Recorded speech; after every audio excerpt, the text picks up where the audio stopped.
What's up, everybody? Brett here, back today with another exciting installment of me reading patch notes for Total War Warhammer 2. If you've been with the channel for a while, you know that every time they release new patch notes, I like to read it. I thought I'd do a webcam today just because it's been a while since I did it. Say hi to you guys. Wearing my, I know you can't see it, it's Cookie Monsters, my straight out of cookies, straight out of cookie shirt dad gift from back in the day. But anyway, we're here to review the new changes in this patch. So, of course, Rakarth is coming tomorrow, as of the recording of this. Free, out of nowhere, voice acted by, I forget the gentleman's name, but if you've seen Game of Thrones, you know exactly what I'm talking about. Ramsay Bolton, pretty infamous character. And I love it. I love the character design. He's a little bit different. I have some complaints. I don't know if I need to air them right at the top. But other YouTubers, first off, I didn't get early access to this. I lost early access and I still haven't gotten it back. I've emailed them, but no response. You know, say la vie. But I was watching some of the other YouTubers, much bigger YouTubers, playing some of this FLC, and his model, man, he looks good on paper, but his like running with the whip and everything, it's so awkward.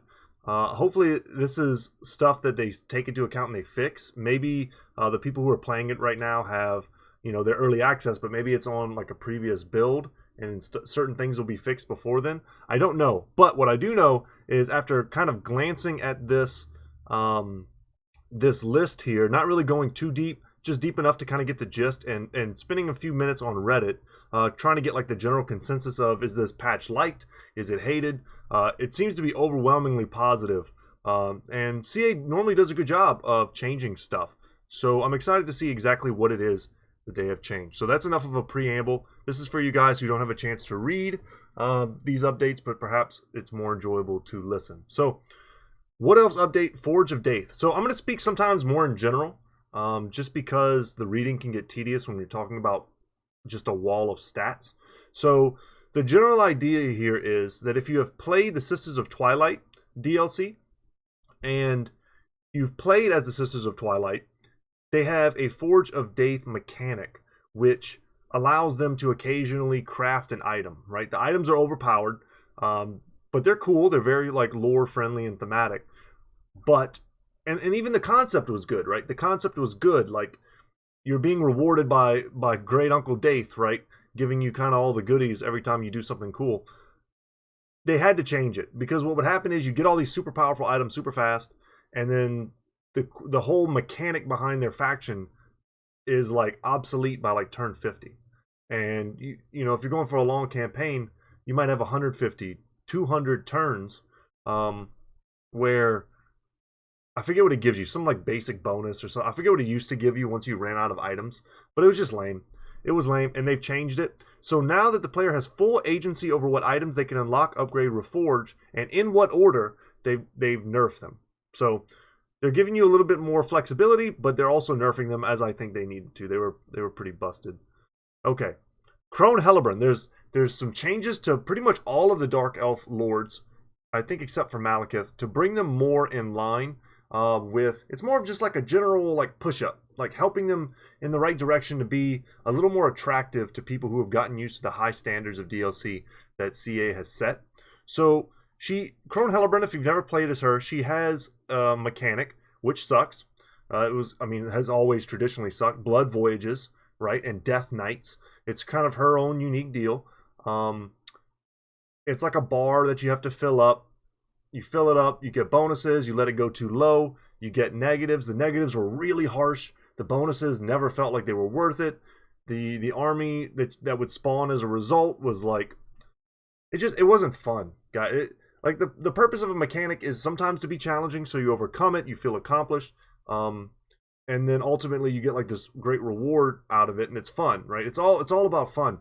But it felt like an unfun slog into a reward that you didn't really care about. By the time I ever like got the Blood Voyage to pop, like I'm already winning. Like I don't need the AI's help at that point. I've already done all the hard work. So you can see at all the different levels they've changed the negatives. In general they made the negatives less punishing, and they have made the rewards a little more enticing. Okay, so let's see.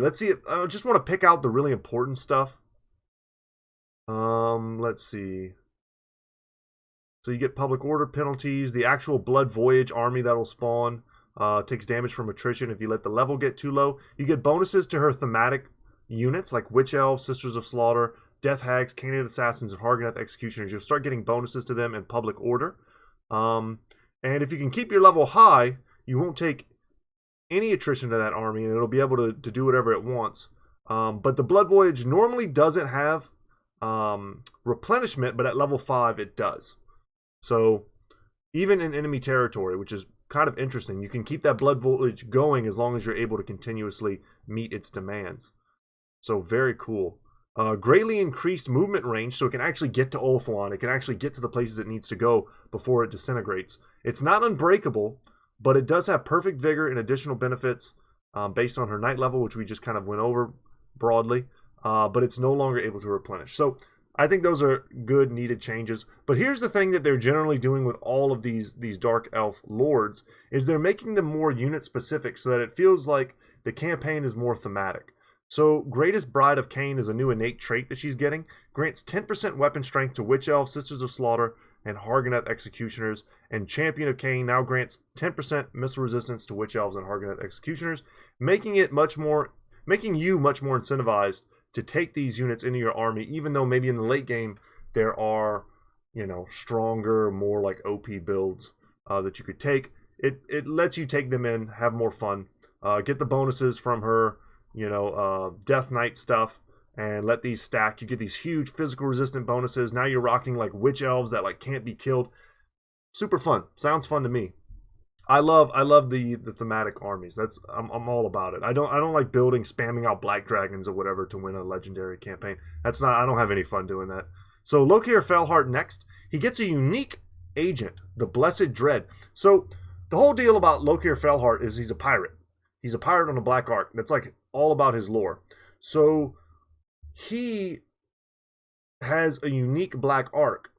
And they've changed the way they've implemented it. So now the way it works is he has, if I'm reading this correctly, and I have read it already, he has a follower, essentially, a special agent who joins his army. Actually, I don't think he's a follower. He's actually an agent. So like a hero type unit, something like that. And he joins the army, and he gives him like a unique building. A unique 2-level landmark building, Tower of the Blessed Dread, which grants the Blessed Dread increased movement speed and additional bonuses to nearby armies. Very cool. And his appearance actually changes once you upgrade the Black Ark, which is interesting. It's unique to him. But yeah, it's a more sensible way to do it. And let's see, they've changed the Rite of Anathrema. Black Ark growth, very Black Ark centric. So that's the idea.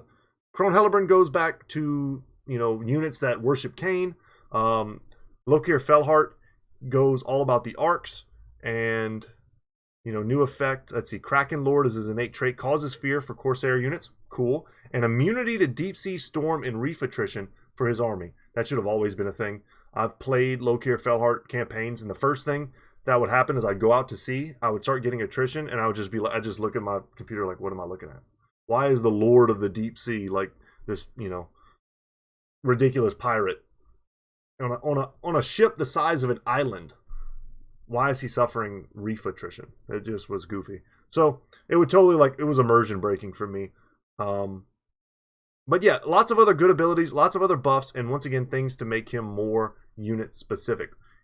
I don't want to play a Lokir Felheart campaign and spam out Black Guards of Nagaron. I want to play with Corsairs, and I want to play with water-based units, I suppose. So Morathi, Dark Manipulator is an innate trait, now provides minus 50% cost and 5% cooldown to sacrifice a Vicardi. That's cool. Supreme Sorceress, new skill available at 10, Student of the Dark Tower. So this is cool. This is specific to her. She is giving all of the sorceresses that you'll have, the Supreme Sorceresses. So basically it's incentivizing you to build Dark Elf armies where they're all, led by Supreme Sorceresses, and you're going to get this cool new ability, which Vigor Loss Reduction, cool. Cooldown, 10% cooldown to all spells, cool. But the bound spell, Arzapal's Black Hordes, the thing that looks like a giant shadow spider that crawls across the screen and does damage, it is sick. It's one of the coolest looking spells in the game. Probably top 5 for sure. And now you're going to get to see it more often. It's like y'all spent all that time making this spell, and it's cool, and its like effect is really sweet. Like, now you have a chance to see it. So Supreme Sorceresses now benefit from any recruit rank or experience bonuses granted to regular sorceresses, including those from the sacrifice to Hecate. So great. So you can like insta drop, high level Supreme Sorceresses with special types of bonuses. So that's great. High Beastmasters now have Whiplash ability now available without skill point investment in campaign. Cool. Immunity to Deep Sea. Some level adjustment for buildings. They've changed the way the bombardments and army abilities of the Black Arcs work. They've changed the cooldown a little bit.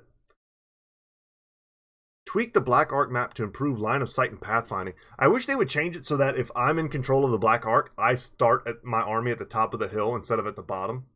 That was one of the most frustrating things about I think it was my Malice Darkblade campaign. I had a Black Arc army, and every time I would go to fight manually, I would start at the bottom of this huge hill up against, as if I was trying to take my own Black Arc. It's very frustrating. I wonder if that's something they've changed as well, but I kind of doubt it. Let's see, bug fixes. Yeah, they'll now spawn directly on the high ground. Hell yeah. There may be some edge cases where attacking a non-Black Arc force with a Black Arc will result in incorrect spawn positions. Okay. Yeah, never cross your Black Arcs. So, Skaven updates. Campaign balance. We've added additional effects to various stances in order to allow for more varied counterplay against the Stalk Stance. Let me drink a little water because I'm doing a lot of talking. Alright, Stalk Stance. So here's the thing. A lot of players were experiencing play against the Skaven AI, or probably even against, in co-op campaigns, where the Skaven basically just stay in their Stalk Stance, and you just get ambushed over and over again. But if you're in Stalk Stance, it now reduces the ambush success chance by 50%. Doesn't affect Beastmen. Okay. Various stances will now affect ambush defense chance. Interesting. Forced March gets minus 25%. Besieging gets plus 100%. Underway World Roots Beast Pass plus 25%. Encampment Stand plus 75%. So it's something you have to consider now whenever you're moving around the map. You're not just like perma invis with like, a super high chance to ambush, especially if you put points into that on your Lord and in maybe like your tech tree. I don't remember what ambush success stuff is in the tech tree. But there are ways through followers and whatnot you can enhance your ambush success chance. And now they're making it so that it's not always certain when there's like Skaven on Skaven combat or other people are attacking them, you're not going to get ambushed by them. Depending on what stance they're in, it's no longer dangerous to attack Skaven. And maybe this affects the AI on AI combat a little bit more than it does actual like people on AI combat. I'm just thinking about my own campaigns. Like, this hasn't been a huge problem for me, but I could see it being annoying if you're playing against a lot of Skaven. Certain start positions maybe get wrecked AI v AI because of this. So they've also messed with the way the Skaven corruption works. So Skaven factions were generally able to passively produce very large quantities of Skaven corruption. Not only did this allow them to overwhelm the untainted produced by other factions, it also meant that there was very little point for Skaven players to attempt to control Skaven corruption. It's true. I just did a Throt the Unclean campaign. I didn't pay attention to it once. It's a completely irrelevant thing. Yeah, as the player. I mean, the AI has to deal with it, but as the player, like, I don't have to deal with it at all. By shifting some Skaven buildings over to Untainted, we're hoping to make being near Skaven less frustrating, as well as giving Skaven players more tools with which to manage their corruption. Good. Sounds good to me. Feel free to take a second and read these very specific changes. Menace from below.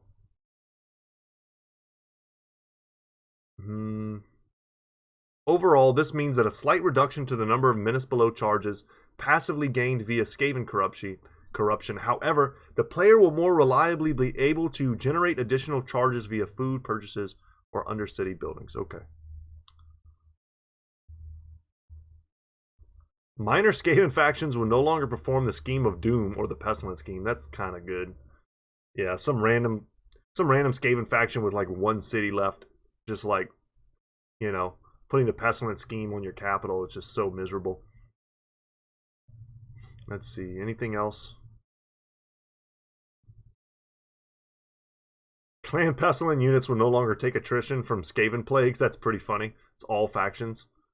That's a nice little, that's thematic. That's a very minor change, but it's, it's one of those things you'll notice and it'll be immersion breaking, just like the Lokir Felhard example I gave earlier. It's a cool, it just shows that they're thinking, I appreciate that kind of thought.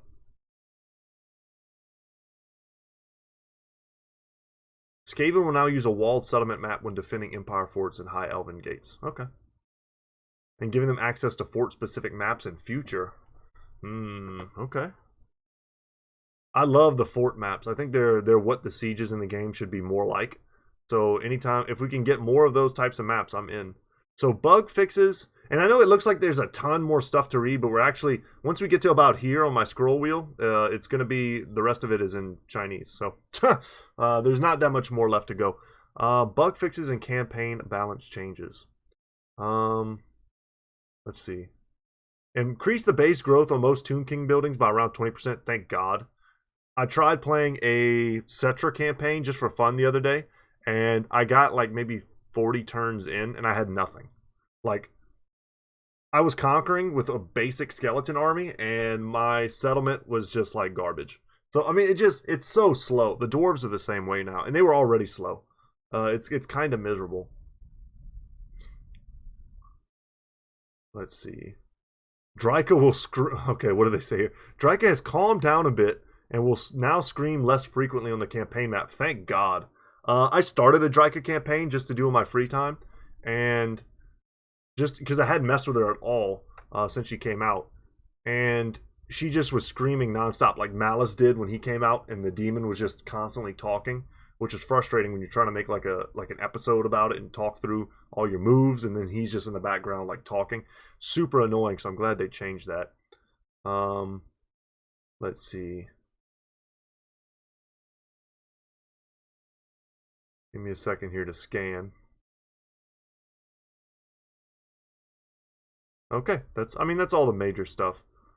They changed how missile chariots, basically their missile effects are shown. It's not a real change. It's just like a visual thing. If there's one guy shooting a crossbow off the back of a chariot, it's not going to show like 6 missiles coming off, is how I read that. They're changing the Dark Elves a little bit. The Beastmasters, they're becoming more like defensive focused, a little more armor piercing.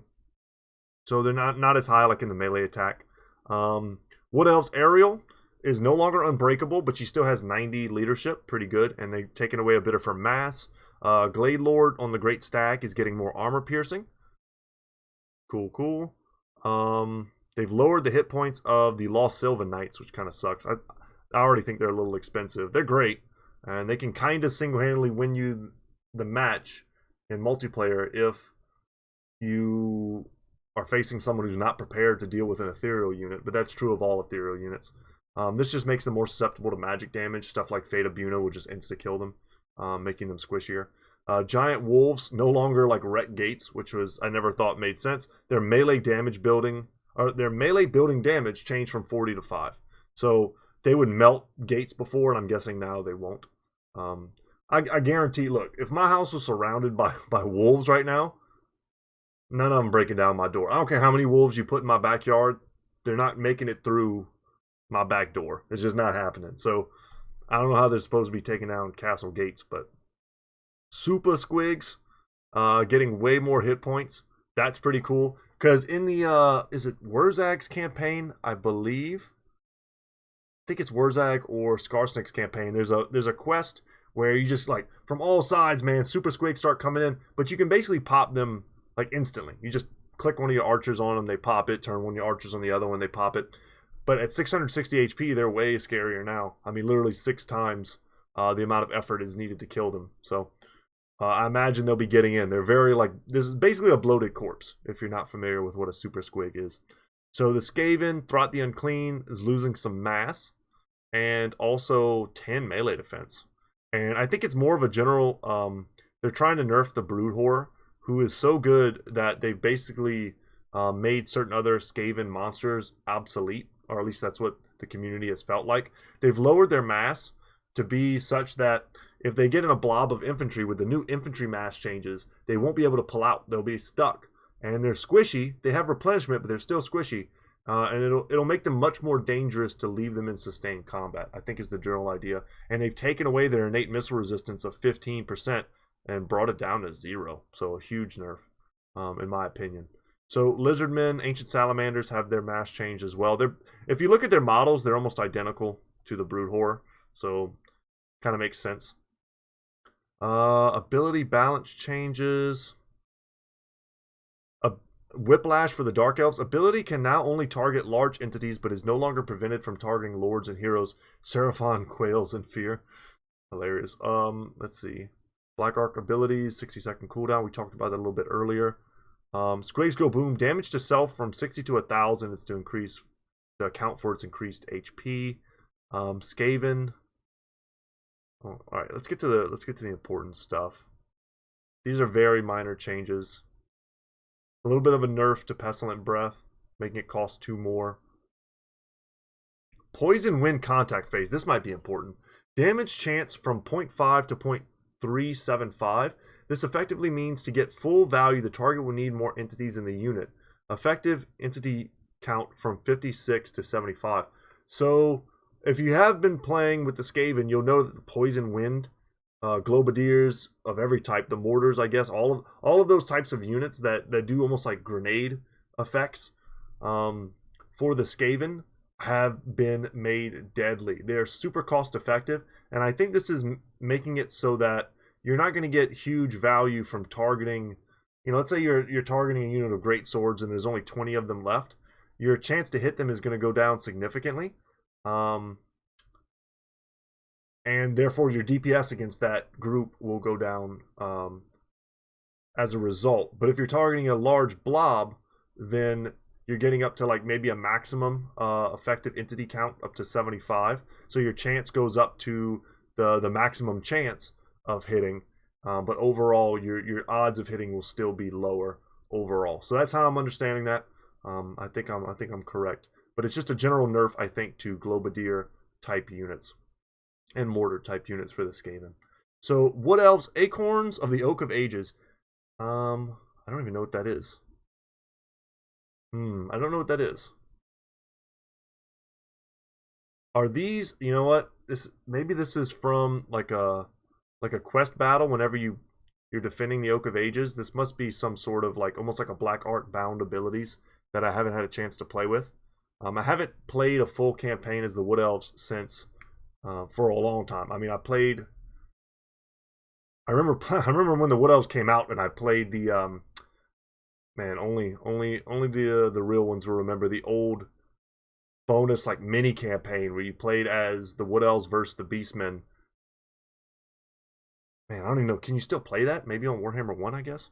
But anyway, I think that's what this is for. But something I did see was the Cloak of Isha, the physical resistance from 44% to 20%. If you don't know, that's probably Orion's one of his best items. And lowering that will mean, because right now, so the way the Cloak of Isha works, especially in multiplayer, this is where it's the most relevant. He gets low on HP past a certain threshold. It's like something below 20%, 10%, something like that. I forget exactly what it is.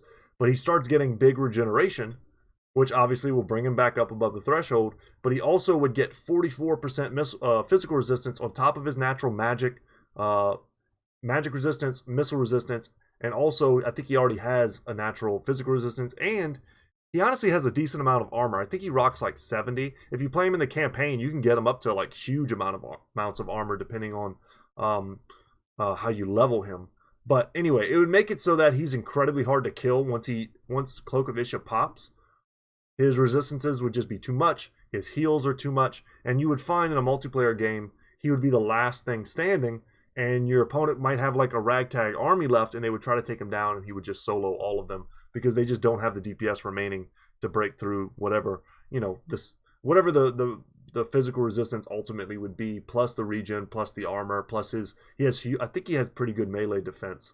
So anyway, it's a nerf to Orion basically, which is interesting that they felt like he needed it. But that's going to be it for me today, guys. I hope you enjoyed this reading. Like I said, the rest of this is, I'm pretty sure, just in Chinese, and I do not read Chinese. So, thank you guys for listening, watching.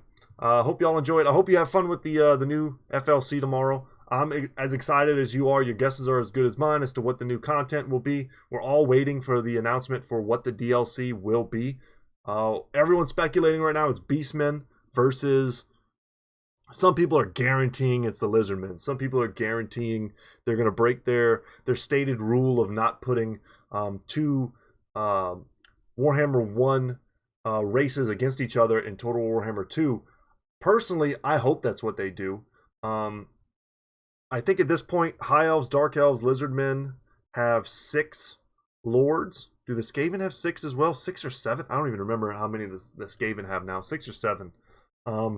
So giving even more Lords to the Lizardmen, while factions like, I mean, name a Game 1 faction, really, that could use another Lord. They pretty much all could. But I mean, like, Norska has 1 Lord, right? I think there's room for improvement so much more in the Game 1 factions, and I wouldn't care at all if they made 2 Game 1 factions the main parts of the upcoming DLC. Beastmen, Taurox, I think, is probably the front runner for the Beastmen. He's a giant Minotaur, essentially, he's basically the Achilles version of Beastmen.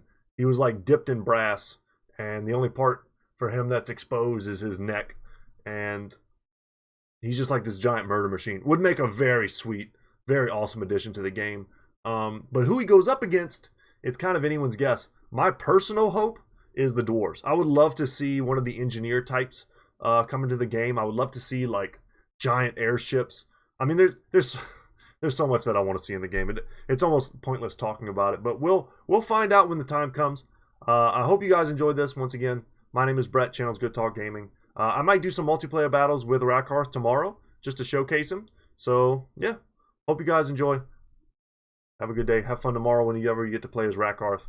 And I'll see you in the next one. Later, y'all.